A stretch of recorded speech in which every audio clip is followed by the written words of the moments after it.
Can I just say a little happy note? So I wrote the letter to, I guess, the series of people, Drake and so forth, and they forward them up to UCOP. I don't know if you've heard this, but Lawrence Pitts wrote back to me and said unequivocally the University of California supports its faculty and supports the research of its faculty, which I took. Send us that email. Yeah. Another side to this, I mean, some of us have been involved in the struggles here.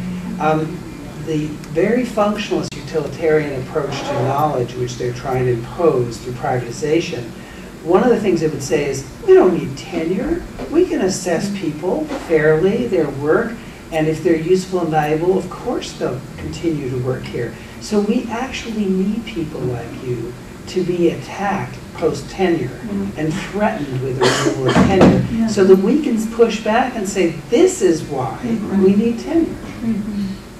Well, that's been part of our feeling. The other thing that has been brought out is it's also a chilling effect, right? That is, here was a multitude of communities everywhere. This was a part of that community.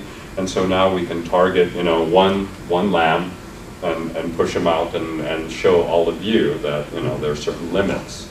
And this is the way we deal with that. So, but I agree with you. And there was some of the discussion was that in terms of setting up the case, the presentation, and there's a lot of ambiguities in the policies of the UC system in terms of how they deal with this sort of stuff. And so in a certain sense, we're going to need both the community at large to be extremely watchful, and then to aggregate pro bono swarm of lawyers who are dealing with multiple issues, questions of electronic law, questions of tenure, right? Questions of academic research and freedom from political pressure to change that research. I mean, one faculty member yesterday at the gathering was also speculating the stakes in their, setting a precedent legally about the criminalization of electronic civil disobedience, because there isn't a precedent in U.S. within the U.S. Within U.S. courts. Only in Europe has the decision by the courts been in support of electronic civil disobedience. There's disobedience. some concern that may be also what's at stake in making very clear, helping them with their learning curve and the difference between distributed denial of service attack and something like electronic civil disobedience. But, one can get very paranoid. The Steve Kurtzman case is probably a model, which means mail fraud is in your future.